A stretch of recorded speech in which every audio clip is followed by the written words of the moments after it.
asalaamaaleykum mbooloo mi ñu ngi leen di nuyu di am mbégte ci daje bi ñu fi daje di wax ni rek tey daje bi dañu ñaan yàlla commencé ko ci bismillahi rahmaani rahim génn ci alhamdulilahi rabbil alamin noonu moo tax balaa ñuy commencé dañuy jox suñu papa Abdou mu def ñaan ñu ubbi. bismillah dañuy def astafirullah ñetti yoon def faatee fàllax ak naas yàlla tiif juróom-ñeenti yoon ñu tëddee ko salaatu faatee bismillahi mina sheytaani rajim bismillahi rahmaani rahim نصبري فالله من سبا خلق ناصب الناس ملك الناس الله الناس من سر خلق الذي هو في دور الناس من الجنة والناس يا لطيف يا لطيف يا لطيف يا لطيف يا لطيف يا لطيف يا لطيف يا لطيف يا لطيف اللهم صل على سيدنا محمد الفاتح لما أغلق والخاتم ما سبح الناس الحق والهادي إلى صراطك المستقيم وعلى آله حق قدره وقدره سبحان ربك رب العزة عما يصفون وسلام على المرسلين والحمد لله رب العالمين. Abdou donc ñu ngi rafetlu jataay bi di ko tàmbalee di masawu coono vraiment jeunesse bi ñi fi daje ñëpp jóge ci ay gox yoo xam ne vraiment c'est très distancé de bay suus njaxeer njabeen bàyyiwuñu kenn te tey ñi fi ñëw ñëpp li ñu fi dajalee mooy rek ñun jeunesse su commune Gandon xam na ni ñoo bokk bëgg bokk yéene mooy lépp luy développement kenn bañu si jiitu parce que bu fekkee structure yi nga xam ni ñoom ñoo sumb mbir mi c'est les AIC te ku ni AIC association sportive et culturelle je pense que ni toutes les couches sociales daf koy toucher. Aussi intervention des représentants may wax ni président AIC Ndiébène mi ngi fi président AIC Ndiakhère Assane Diop mi ngi fi président AIC Baysout aussi mi ngi fi donc daañ leen jox kenn ku ne nga def intervention bu ko defee ñun aussi avant ñu def remise des enveloppes comme que structure la ñu yor te am na les lieutenants yoo nga xam ne ñun ñooy ànd di travail ak président Alpha Modou Diop mel na Amadou Mbaye nga xam ni proche collaborateur am la ak Moussa Diop Babacar Diop Assane Diop il est à la fois président de l'AIC Ndiakhère mais en même temps lieutenant la boo xam ni kenn ku ne xam na ko bon bu may lim sax du ma àggal mais mënuñu lim te duñ ci tudd ko mel na tey président AIC Ndiébène muy Abdou Diop nga xam ni moom depuis ce matin bi ñu jokkoo mun ma donte ñaari casquette laa fay teewe waaye jël naa sama casquette ànd jàppale Alpha di ko nekk magam taxaw ko ci zahir ak baatin tey noonu laay taxawee te je pense que dynamique boobu moo animé le président Assane Diop bu AIC Ndiakhère comme président Abdou Diop ak keneen ak keneen. ci wàllu information d'abord président Alpha Modou Diop mi ngi remercier bu baax a baax les présidents AIC les acteurs les développeurs moi j'allais dire parce que mooy ñi nga xam ni tey AIC mooy structure boo xam ni moo regroupé toutes les couches sociales tey mun contexte bi ñu nekk nga xam ni contexte vacances la activité citoyenne lépp lu yëngu AIC dañ ciy yëngu boo xoolee programme bi lan la 72 heures de Ndiakhère tournoi de fraternité de Baysous tournoi de lutte de Ndiébène te yooyu yëpp c'est des événements yoo xam ni c'est des événements culturels et sportifs donc ñooñu bu ñu wëlbatikoo ni Alpha Modou Diop la ñoo choisir comme suñu parrain c'est-à-dire ki nga xam ni moom mooy ñëw ànd ak ñun ci bés bi président Alpha Modou Diop sensible à la jeunesse surtout la cause de la jeunesse moom kat nee na ak bras ouverts à cœur ouvert il est prêt disponible et disposé à accompagner la jeunesse tout en remerciant nag vraiment ndax tàgge bu ne da am jàppal diw le ministre Mansour Faye mi nga xam ni lii muy def moo ko dooleel président Alpha Modou Diop mënul def dara te Mansour Faye mi nga xam ni tey mooy responsable politique jàppale ko te moom tamit à chaque fois muy suba muy ngoon lépp lu muy def ump ko mu ngi koy beral remerciement Diop ci dynamique boobu il ne cesse de remercier vivement le ministre Mansour donc information bi détail bi mooy 72 heures yi comme ngeen ko xamee vendredi samedi dimanche 3 jours yëpp dañu war a intervenir dans ces différents villages d'abord à Ndiakhère le vendredi récital de Coran le samedi Ndiakhère aussi am nañu ay animation culturelle veillée culturelle investissement humain le dimanche tournoi de foot loolu moo am Ndiébène Toubé moo am Baysous mais ñun ensemble nous allons harmoniser à telle enseigne que barab bu ne daañ fa intervenir loolu moo tax sax à titre symbolique puisque le président Alpha Modou Diop vous remercie d'abord ci initiative bi ak décision courageuse bi ngeen jël moom aussi en ce qui lui concerne mu ni dina accompagner toutes les AIC waaw de manière équitable équité bi du lenn lu dul def une remise symbolique benn enveloppe boo xam ne somme financière mu accompagner AIC nii nag loolu téeñ la mais yéen bi ñëwagul mu ni avec te yemale ko aussi ci AIC yi rek toutes les ASC yi nga xam ne ñu ngi au niveau de la commune de Gandon je pense que ni te lii aussi du lu bees lu yàgg am la peut-être danaan sa répétition la président nekkul koo xam ni day bàyyi ba le jour J mu ni kaay leen non non même population bi ñëwee ni que taxawunu loolu va quand même répondre favorablement parce que entre moom ak la jeunesse je pense que c'est une coopération loyale c'est la coopération du lenn dul être au chevet de la population pour que l'émergence le développement et le progrès ne soient pas des choses de rêve d'illusion mais des choses concrètes donc en grosso modo loolu laa doon wax ci information donc nous allons donner la parole au président de l'ASC Ndiébène Toubé mu def intervention en 5 minutes 6 minutes bu paree président de l'ASC Beysous mu préparé et enfin président ASC Ndiakher Assane Diop mu préparé dafay nag bu ñu demee ba ci remise des enveloppes yi nous allons ensemble comme assistance bi ni ñu fi nekkee ak les membres même du mouvement ku ci mën a def sa réaction ak joxe say impression tu peux le faire. ñun maa ngi nuyu seen tur ak seen sant di gërëm aussi ñi fi teew ñëpp di gërëm aussi président ASC Ndiébène Abdou Diop sama papa di gërëm aussi Alpha ndax bon sérieusement bu ñu jàppee sunu date ñëw naa président ASC Ndiébène Abdou Diop expliqué ko wax ko. Merci. Sérieusement aussi mu nekk mag mu baax si dëkk aussi di remercier aussi comment dirais-je Alpha dégg nañu ay kàddoom ndax bu naan suñu programme ñu gis suñu papa muy Abdou Diop mais expliqué mu aussi bañu lunu lan nu wax amul benn problème ñu koy rafetlu loo xam ne ASC Ndiébène ñoo koy gërëm di ko sant di koy ñaanal yàlla yeggale di ko ñaanal yàlla aussi gudd fan ak wér Alpha aussi la même chose ndax yàgg naa bu naan suñu problème nu wax ko mu nangul nu aussi yaa naa amuñu fayam si yàlla na yàlla may yeggale yàlla jàppale ko may ko kàttan mu may kàttale boo xam ne ndaw kii ndawam la. fépp bàyyam yegge rek yàlla na ko sut si baax Seydina Muhammad. moom bu ñu ko waxee rek dafa fekk ni relation yi rafet na relation yi baax na te président Alpha boo nee comme ni nga wax accepté na parrainage bi sans protocole c'est parce que il y a une confiance mutuelle entre l'ASC Ndiébène et l'ASC et le mouvement ànd jàppale Alpha kon yow vraiment ni nga waxee ça résume tout ñu ngi la ciy gërëm di la sant. ok. asalaamaaleykum mbooloo mi di leen nuyu yéen yëpp ku nekk ci turam ak santam man la Oumar Sow président ASC Beysous ànd ak délégation bu jógee Beysous pour ñëw fii tey wuy ci le président Alpha Diop boo xam ne la population de Beysous dafa am ci moom confiance parce que c'est un acteur de développement ñun aussi ñuy dénkoonu association de développement boo xam ne moo yor base du développement yi ci dëkk bi mu nekk jeune mu bëgg commune am di accompagner les jeunes dans la commune ñu ni kon ñun aussi comme que ñun dañu bëgg suñu dëkk développer te am na jeune bu nekk dans la localité bëgg développement ñu ni kon dañuy dem seeti ko pour mu ñëw mu accompagner nu si li ñu bëgg ñu ñëw proposer que aussi waxtaan ak moom par voie suñu conseil bi nekk dans la commune vraiment mu accepter nu ko ni li ngeen bëgg comme que si développement la jëm te maa ngi dëkk si commune bi dëkk bëgg développement dinaa leen si jàppale mu boole noog mouvement ànd dooleel Alpha ñoom aussi vraiment ñoo ngi leen di remercier bu baax di ko kii si monsieur Lay ba nga xam ne boobu ba léegi moom mooy recevoir gars yi peut-être man boobu ba léegi sax ñëwuma moom mooy recevoir gars yi te vraiment délégation bi jóge Beysous chaque fois mu ngi lay di remercier ndax gis nañ sa taxawaay boobu ba léegi si affaire bi et nga xamal ni le président Alpha que toute la population de Beysous par ma voix may représentant benn association bu nekk foofu ñoo ngi koy remercier te et puis képp ku lay jàppale ëllëg bu taxawee daa ko jàppale et na nga ko xamal ne la population de Beysous ñoo ngi taxaw lépp lu mu bëgg buñ ko yëgee daan ci teg seen loxo daan ci jàpp ndax yëg-yëg bi mu am si ñun ba mu ñëw mu ni ñu tey maa ngi leen di accompagner vraiment ëllëg daan ko delloo affaire boobu bés bu soxlee bu ñu waxee ñu ni daanu am yëg-yëg boobu si moom jàppale ko di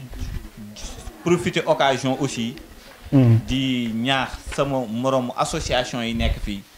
ñuy jàppale jeunes yu mel noonu bu ñu nekkee dans la localité parce que ñoom ñoo yor avenir u localité bi loolu laa amoon vraiment lu mu say wax bu président ñëwee ngeen remercier nu ko en attendant bu ñëwee dëkk ba nag am na loo xam ne ñoo ay surprise yu ñu fa denc incha allah merci jërëjëf je pense que kaddu gi rafet na du ñu tirer en longueur dañuy wax ni rek vraiment ton discours ne nous surprend pas parce que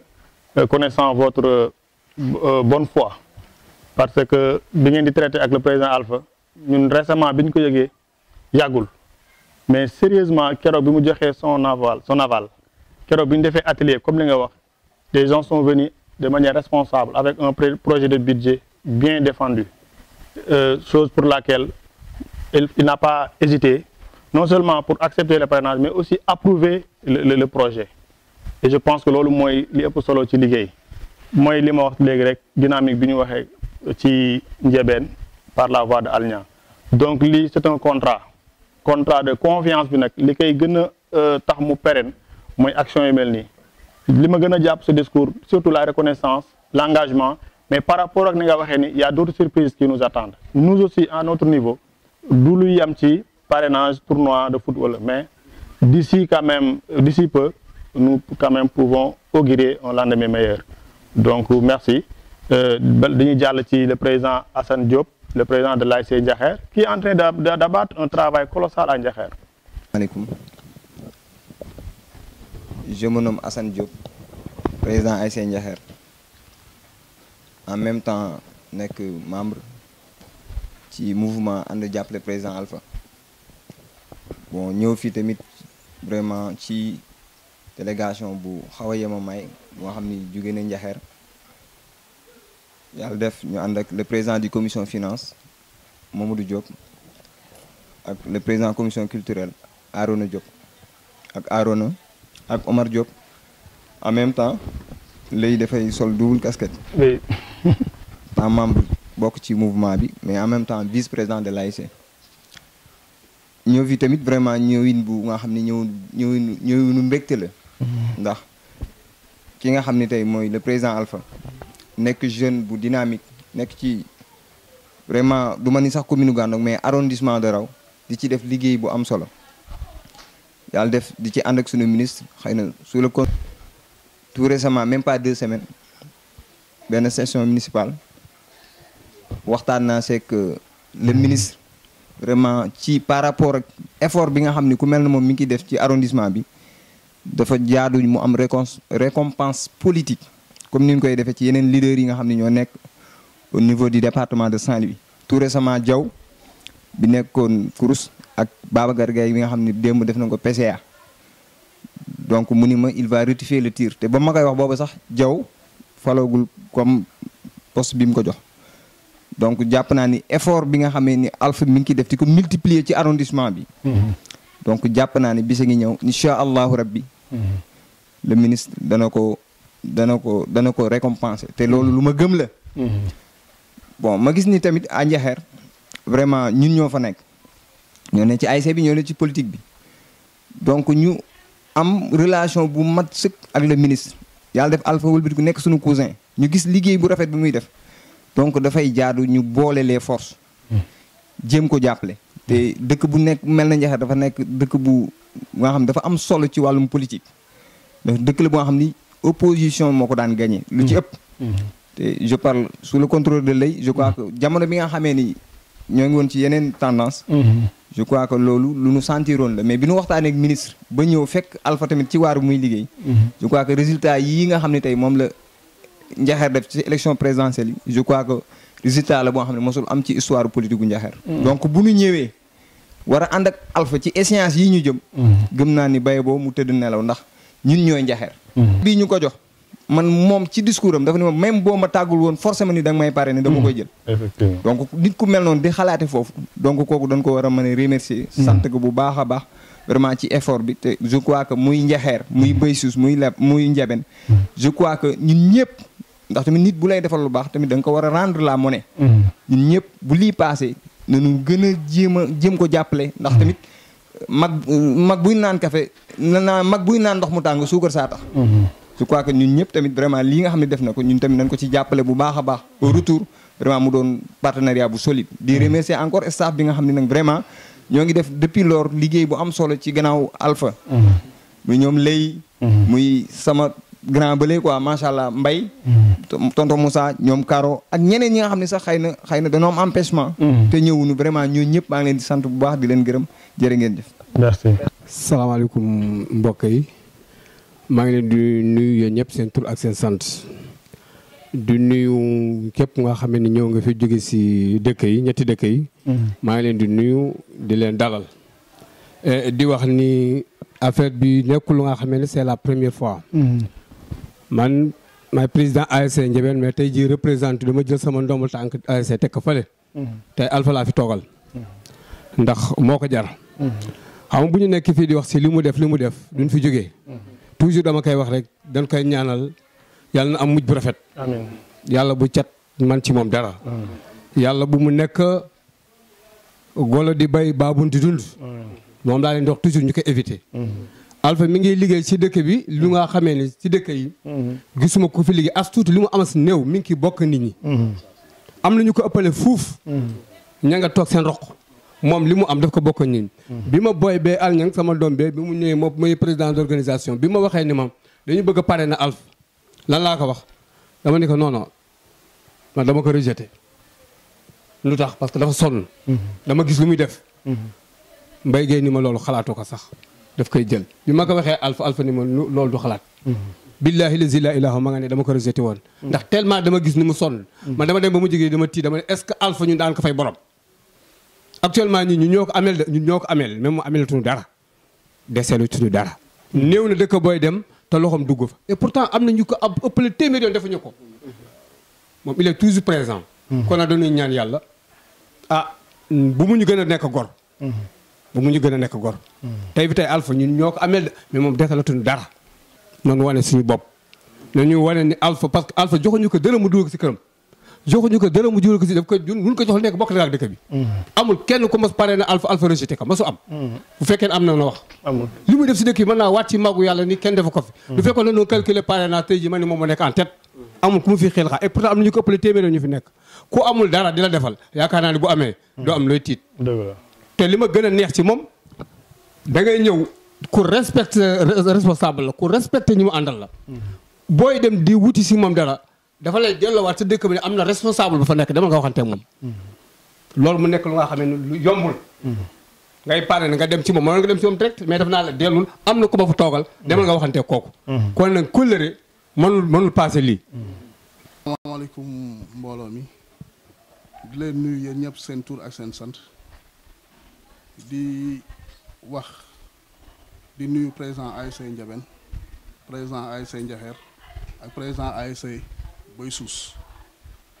di rafetlu choix bi ngeen porté ci suñu président mouvement ànd jàppale Alpha Mamadou Diop c'est un homme politique dans l'arrondissement de Raou plus particulièrement dans la commune de Gandon moom ëmmam wala ak cofeelam wala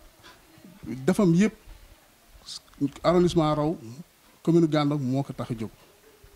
ñun nag biñ ko comprendre hésité wuñu dañu ñëw ànd ak moom si li mu bëgg mooy defar suñu gox defar suñu commune bu ngeen xoolee suñu mouvement bi presque zone yi nekk ci commune bi yëpp am nañ ci ay représentants muy zone Raw muy zone Toubé muy zone Ndiawdoune occasion la yéen waa Boy Suus donc ñu ngi leen di tàllal loxo yaakaar naa ni dugg ba ñu waroon dugg foofu accès gu ñu fi woon yaakaar naa lii prétexte la pour ñu dugg foofu bu baax ñun nag dañuy politique ku ko wax massification xamul wàññi kenn ci ginnaaw addition la donc nëbbuwuñu laxuwuñu defuñu dara lu baax wala ndax wax nañ boroom xam-xam yi wax nañ ko sax la politique c'est l'art de gérer les affaires de la cité donc yaakaar naa loolu bu ñu leen ci woowee daa ngeen ci fekk si donc occasion la lii prétexte la xam naa suñu collaboration dana weesu fii donc xam naa loolu laa amoon si lu ma siy wax ma bàyyi yeneen gars yi wax si. merci. asalaamaaleykum mbokk yi ñoo ngi nuyu kenn ku nekk turam ak santam di leen ziara di leen masawu tamit ci déplacement yi. parce que temps yombul kenn ku nekk def mobilisation bu toll nii ba nga xam ni xajuñu ci salle bi sax xamee ma woon ni sax nii lay demee quoi. donc di jaajëfal le coordonnateur bi nga xam ni moo coordonné affaire bi ba dajale 3 ASC yi fii nii ba nu mën leen def remise symbolique. donc je pense que di nuyu le président Abdou nekk sunu mag. donc nekk sunu référence. di nu fital ci mouvement bi. donc buñ koy gis sunu xel day dal. bu baax a baax le président Assane monsieur le maire donc nekkal nu commune. di ñu jox information ci ministre bi bu baax a baax ñu koy gis ci Facebook bi. di nuyu tamit sunu doyen Assane. l'homme de Boysous. donc di ko nuyu di nuyu Grand Ndiaye Diop. ngeen nuyul nu ko bu baax a baax. donc mu mel ni li ñu fi dajale moom mooy le président Alpha. donc président Alpha suñ koy wax moom fii duñ fi jóge quoi je pense que gars yi wax nañu lépp donc du ma dellu si présentation bi comme ni ko Amadou Mbaye waxee. donc c'est un cadre nekk OMVS xam nga nekk Mauritanie donc pour ñu mën ko indi Sénégal donc il faut fii mu am fi nga di base si Sénégal donc ci liggéey boobu noonu la ñu nekk boobu ba léegi comme ni ko président Assane waxee fi ñuy cërale gars yi fi ñuy cërale gars yi donc su fekkee jeunes yëpp taxaw nanu ak mag ñi dooleel ko fa ñuy cërale gars yi ñu cërale ko fa ñu jële ko Mauritanie indi ko Sénégal jeunes yi gis ci seen bopp ASC yi gis ci seen bopp groupement yi gis ci seen bopp donc ñun loolu la ñuy ñaan te si loolu la ñuy politique donc discours du président Boysous dañ ciy kontaan bu baax a baax parce que il est un président de l'association donc te association ku ko wax am na mbooloo mu nekk ci ginnaaw te il a pris l'engagement d'accompagner le président Alpha donc loolu noonu dañ ciy kontaan ndax keroog ni Assane waxee donc ñun kontaan nañu ci Boysous parce que nee na Boysous benn voix la keroog bi ñuy def atelier bi donc dañu kontaan ci loolu noonu parce que xam nga yenn ASC yi bu ñu ñëwee rek taxaw dañ naan l'ASC est apolitique donc on a dit que l'ASC Boysous est politique donc loolu noonu xam nga nee naa leen par président des fois xam nga dañuy wax président dañ ko nommer sans politique bu jëlee discours day waxal waa dëkk bi rek donc c'est le parrain nga xam ni moom bu jëlee discours il fera sa politique man loolu laa ko waxoon ni que ñun su leen neexee ngeen waxee nu leen neex ñun bu ñu jëlee suñu parole daanu politique n'est-ce pas parce que ay politiciens nanu comme ni ñu koy waxee ndax soo parrainé nit xam nga mu ñëw déplacé wu def déplacement def délégation joxe moyens yi donc bu ñëwee tamit dina jaay produit donc visibilité bi da si am solo bu baax a baax donc te bu ñuy xool Alpha ci campagne kii bi présidentielle bi donc dafa demee voix boppam ànd ak jeunes yi ak Amazone yi dirigé par Caro donc ñuy def liggéey bu am solo donc fu ñu dem jeunesse bi topp ga ñu am doole ñu waxtaan ak jeunesse bi ba décrocher leen comme le cas de Alniang et sa délégation donc ñoom Pape Kane vraiment bi ñu leen fekkee Ndiébène donc xale yi amoon na sax fu ñu fayte mais bi ñu ñëwee leen le président Alpha moom moo ñëw donc ñoom ñëpp dañu doon dem defi Sonko donc bi ñu ñëwee fekk leen fa ak suñu discours bi ñu leen tenir donc ñu revenir à la raison conscience yi affaire bi nga xam ne wax nañ leen que ñoom tamit ñu ñëw accompagner le président Alpha sànnil Macky Sall ba mu fees del ca urne ya Ndiébène ñëw gagné à 100% foofu noonu ñu kontaan ci bu baax a baax te Alpha moo liggéey loolu noonu te ay opposants direct ñoo nu ko wax comme ñoo peut citer Gamou ni Alpha moo leen gagné donc loolu tamit loolu suñu fierté la donc suñu demee ba xam ni Alpha moom moo dem liggéey loolu noonu ba résultat bi am si dëpp comme Assane tamit ñëw rek en tant que ancien opposant xam nga ñëw tamit jàpp ci affaire bi ba Njaxeer am résultat ci présidentiel boobu tamit c'était Alpha liggéey ko moom tamit ci côté boobu noonu dañ ciy kontaan donc di leen jaajëfal ci choix bi. Là je pense que vous avez tout dit normalement donc je ne devrais rien dire puisque toute parole risquerait d'être une répétition mais quand même vu les nombreuses réalisations de Alpha Mamadou Diop vu ses actions on ne saurait ne pas parler dama ni Alpha ni mu mel ci gox bi Alpha action yi muy def boo ci waxul soit di nga rey wala nga tàccu waaw bon nag donc pexe amul il faut ñu wax man bi ma yëgee parrainage yi ça m'a fait réfléchir en même temps ça m'a fait rire jaune pourquoi je me suis dit que 3 villages d'horizons plus ou moins différents Ndiakher Bay Suus Ndiabène nan la ñuy jógee am ay journée xalaatuñ ci kenn ñaata personnalité politique ñoo fi am ñoom ñëpp ñu xalaat benn nit mooy la personne de Alpha Mamadou Diop je pense que c'est un choix éloquent loolu dafay signifier lu bëri loolu dafay wax lu bëri man de njàngat bi ma ci def mooy que ni lan plus que jamais population de la commune de Gandon sa jeunesse tey gis nañu Alpha Mamadou Diop taxawaay bi mu am gis nañu tey il incarne l'espoir gis nañu tey il incarne il est le redresseur des torts il incarne même une figure messianique même si bu fekkee politique sax dañ koy xaw a récuser mais gis nañ ni en tout cas population bi foofu nañ ko teg bët boobu nan koy xoole ce qui veut dire quoi Assane léegi wax nga ko vu les affinités yi ngeen am ak Mansour Faye Alpha aussi kenn du ko naan table parce que tey force bi mu fi am pouvoir bi mu fi am ba di gagné tey zone yu nga xamante ni ñun ñëpp xamoon na ni c'était le fief des opposants loolu dafa am ku ko dooleel kon donc ñu gis nañ ko et plus que jamais na gën a xam ni Assane que Alpha a reçu le suffrage de la population de la commune de Gandon jox nañ ko loxo et Moussa Lay